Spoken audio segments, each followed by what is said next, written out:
All right, welcome to The Explainer. When you think about the AI revolution, your mind probably jumps to massive tech hubs, right?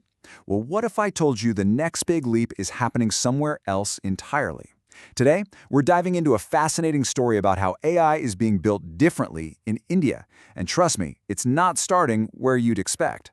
So let's start with this quote from a man named Suresh Sajan. He's a pomegranate farmer, and when he says he's struggling with fertilization and wind patterns, that's not just a complaint, that's the problem statement. This whole story isn't about some abstract, far-off tech. It's about solving real problems for real people right on the ground. And that's exactly where we're headed first. Our story begins in the Koppal district in Karnataka. This is where a super localized AI solution is, well, it's changing everything for farmers like Suresh. So you gotta understand, for farmers in this area, the weather isn't just small talk. It's everything. We're talking about high-value crops, pomegranates, grapes, mangoes. Just one unexpected change in the weather can wipe out an entire season's work.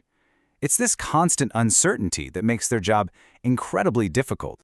So what's the solution? It's actually pretty brilliant in its simplicity. It's this small, solar-powered weather forecasting unit. And the key here is that it's installed right there in the field. We're not talking about a general forecast for the whole region. This is real-time, hyperlocal data, specific to that one farm.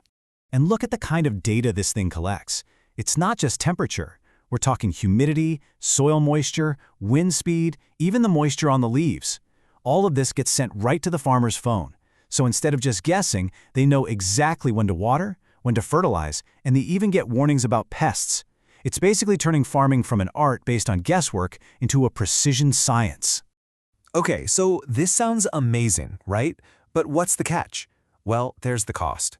One of these AI weather units comes in at about 40,000 rupees, and for a small-scale farmer, that is a huge chunk of change. But here is where the story gets really interesting. The government steps in and provides a subsidy for half of that, 20,000 rupees. This is so important. It's this partnership between the public sector and private tech that actually makes it possible for farmers to afford this. It bridges that gap and puts the power of AI into their hands. All right, so this setup in Koppal is fantastic, a real game changer. But that's just one piece of the puzzle. When we zoom out and look at the whole country, we run into a much bigger challenge, a massive roadblock that any piece of technology in India has to overcome.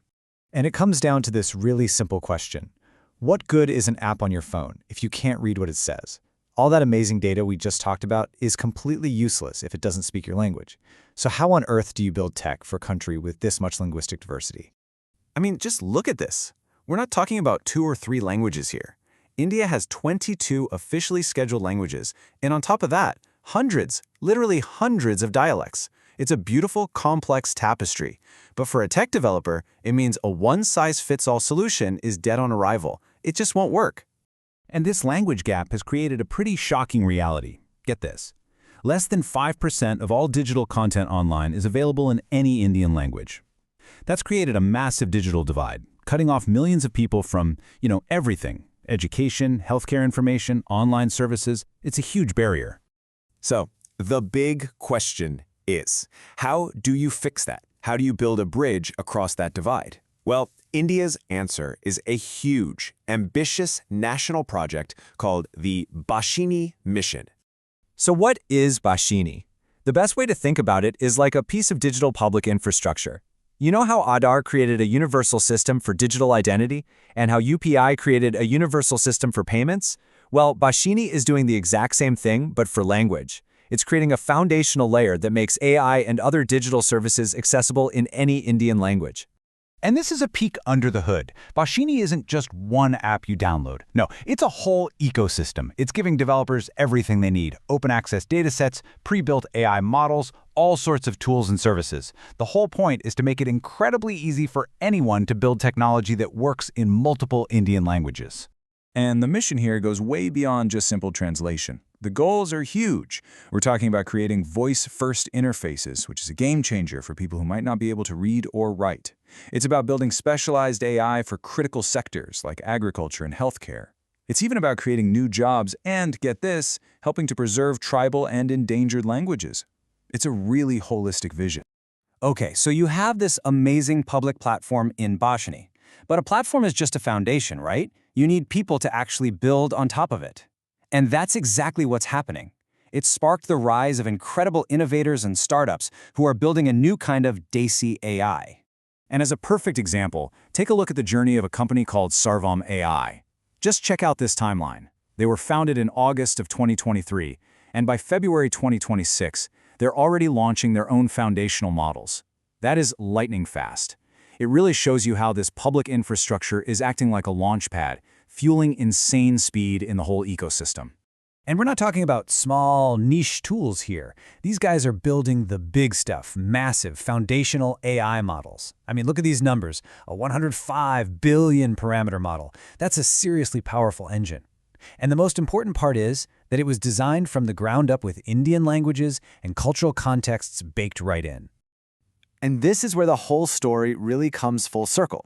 This work is so important, so strategic, that the Indian government has actually selected Wala.ai to help build the nation's own sovereign large language model.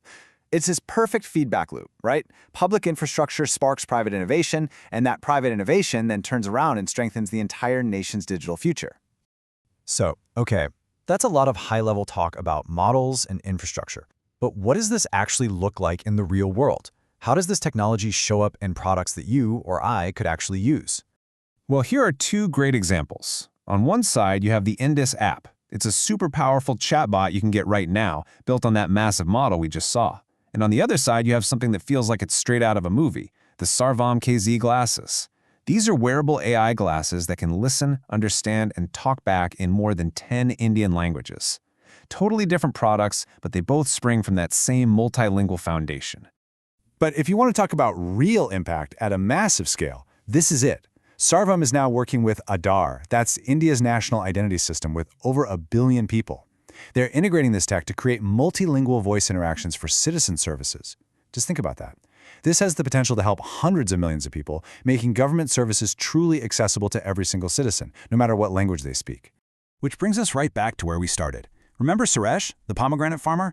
We saw how technology that was built for his farm, in his context, and in his language could completely change his life.